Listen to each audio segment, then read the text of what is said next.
Hello everyone, this is Pankaj Kewat from Bermo Bokaro Jharkhand. और आज की हमारी क्लास रहेगी रेगुलेशन नंबर 88 यानी कि examination of winding equipment. Examination of winding equipment class शुरू करने से पहले कुछ बातें रखना चाहता हूँ आप सभी के बीच कि अगर आप प्रॉपर तरीके से एग्ज़ाम का प्रिपेयर कर रहे हैं या फिर प्रिपरेशन में हैं, तो जितने भी हमारी वीडियो बनी हुई है बशर्ते आप सही तरीके से पर डे 2 या 3 वीडियो देखिए। ज़्यादा रेगुलेशन करने की ज़रूरत नहीं है, 2 से 3 रेगुलेशन कीजिए, परफेक्ट कीजिए और सटीक कीजिए। डेफिनेटली आप कोल इंडिया की एग्जामिनेशन को क्रैक कर लेंगे। थोड़ी बहुत आपको सेल्फ स्टडी भी करनी होगी और जितनी सेट ऑफ प्रैक्टिस आप मार सकते हैं क्वेश्चन की उतनी बेस्ट है आपके लिए। क्वेश्चन अभी मैं लेके आऊँगा नहीं जब तक कि 100 तक मैं टच नहीं कर लेता हूँ। जैसे ही 100 रेगुलेशन यानी कि हॉलेज कंप्लीट कर लेता हूँ, 92 से 103 तक हॉलेज की रेगुलेशन है, इसके बाद वाली चैप्टर हॉलेज है, पूरी कर लेता हूँ। उसके बाद हम लोग क्वेश्चन में देखेंगे, ऑब्जेक्टिव में आएंगे। तो आपको best of luck and very good wishes from my side. आप प्रिपेयर कीजिए, मन लगा के कीजिए, अदरवाइज आप देख ही रहे हैं कितनी कंपटीशन और कितने बेरोजगार बैठे हुए हैं। तो चलिए क्लास स्टार्ट करते हैं। Regulation number 88, examination of winding equipment, यानी कि आप एग्जामिन कर रहे हैं किसी इक्विपमेंट की, जो वाइंडिंग इक्विपमेंट की, उसके बारे में ये बता गया। तो कहता है कि एवरी 24 आवर्स एग्जामिन, आपको जो भी एग्जामिन करना है वाइंडिंग इक्विपमेंट में, विशेषकर हर चीज़ पे आपको नज़र रखनी है, या नट रहे या बोल्ट रहे या किसी प्रकार का छोटी से छोटी जो वाइंडिंग इक्विपमेंट से या फिर वाइंडिंग इंजन से रिलेटेड हो। तो 24 घंटा में आपको एक बार एग्जामिन कर लेनी है, ठीक। उसके बाद एवरी 7 डेज, इसमें कुछ डाटा दिया हुआ है एग्जामिन में। 24 घंटे में एग्जामिनेशन में आपको क्या क्या कर लेना है, देखता हूँ रेगुलेशन। पहला, attachment of the wide rope, drums, depth indicator and suspension gear and shaft. Okay, ये डाटा दी हुई है। और गेट, एक्सटर्नल गेट को भी और जितनी भी फेंसिंग है उसको भी 24 आवर में एक बार। इसके बाद कहता है एवरी 7 डेज में, यानी कि एवरी वीक में आपको जो गेज होती है उसकी स्पीड या फिर वाइंडिंग इंजन की स्पीड कितने में क्रॉस करके चेक करना है। Not more than 1 metre per second की स्पीड में आपको चेक करके देखना है या फिर एग्जामिन करना है। तो passing speed not more than 1 metre per second, ये 7 दिन में एक बार कम से कम। और उसके बाद एक्सटर्नल पार्ट भी आपको वाइंडिंग इंजन की चेक करनी है। एक्सटर्नल पार्ट यानी कि जो आपको दिख रही है वे सारे। इसके बाद कहता है 7 दिन हो गया, 24 घंटा हो गया, 7 दिन हो गया। इसके बाद महीने आएंगे, महीने के बाद साल आएंगे, ठीक है। तो प्रत्येक 30 दिन में या फिर एवरी 1 मंथ आपको क्या चेक कर लेना है, speed not exit 0.5 metre per second.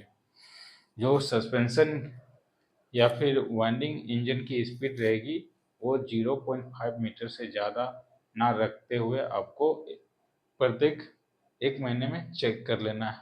उसके बाद प्रत्येक ईयर में, यानी कि 1 ईयर में, प्रत्येक 1 ईयर में, एवरी 1 ईयर में आपको इंटरनल पार्ट भी चेक करना है।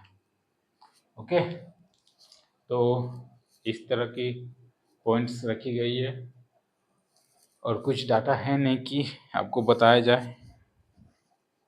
तो चलिए चलते हैं, देखते हैं रेगुलेशन नंबर 88 क्या कहता है।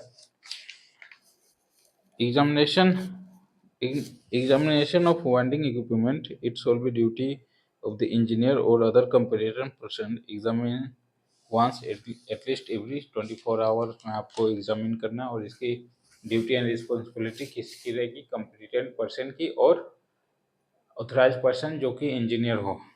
इसके बाद कहता है 24 घंटे में क्या क्या एग्जामिन करना है, उसके बारे में है। The attachment of winding rope to the drum, okay, the depth indicator, okay, every part of the suspension gear, okay, including cage or other means of conveyance and their gate, okay, including cage, डोली को भी करना है, और other means of convince जो कि up and down कर रहे हैं उसको भी, and every external part of winding apparatus and their gates and sorry every external parts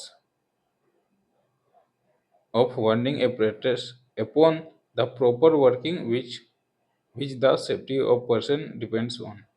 मतलब एवरी एक्सटर्नल पार्ट भी आपको चेक करना है जो कि सेफ्टी और पर्पस के मतलब डिपेंड करता है उसको भी। Brakes of every winding engine में प्रत्येक 24 घंटे में एक बार कम से कम आपको ब्रेक भी चेक करना है कि प्रॉपर तरीके से ब्रेक लगती है या नहीं।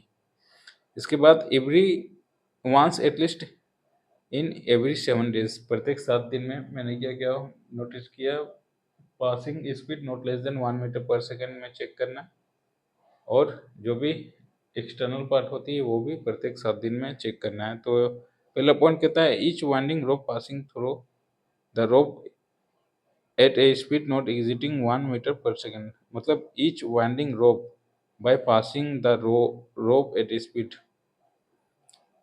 एवरी वाइंडिंग रोप को भी कहता है एवरी वाइंडिंग रोप किसके, मतलब every winding rope by passing rope at by passing rope at a speed, मतलब वाइंडिंग रोप को आपको प्रत्येक 7 दिन में चेक करना है जो कि स्पीड रहेगी 1 मीटर पर सेकेंड। इसके बाद कहता है the external part of winding engine guides and signalling arrangement fixed in this, और प्रत्येक 7 दिन में वाइंडिंग इंजन की गाइड्स और सिग्नलिंग अरेंजमेंट जो लगी हुई है सॉफ्ट में वो भी चेक करना है, यानी कि एग्जामिन करना है। एग्जामिन करने के बाद भाई ऐसे नहीं कि भरभली आपको मैनेजर को सुना देना या फिर अपने सीनियर को सुना देना कि भाई एग्जामिन कर लिया, आपको प्रॉपर बॉन्ड पेज बुक भी मेंटेन करना है, या फिर कोई एक नोटबुक मेंटेन करना है जिसमें कि आपकी साइन रहेगी प्लस इंजीनियर की साइन रहेगी या कंप्यूटर पर्सन की साइन रहेगी। इसके बाद कहता है एवरी एटलीस्ट 1 एवरी 30 डेज, और 30 दिन में जो डाटा लिखी गई है क्या क्या एग्जामिन करना है उसके बारे में। तो every winding rope by passing rope at speed not exit 0.5 metre per second, ये 0.5 मीटर पर सेकेंड रोप स्पीड को आपको टेस्ट करना है। And for the purpose of examination the rope shall be clean on any incrusted dirt and greasing at any place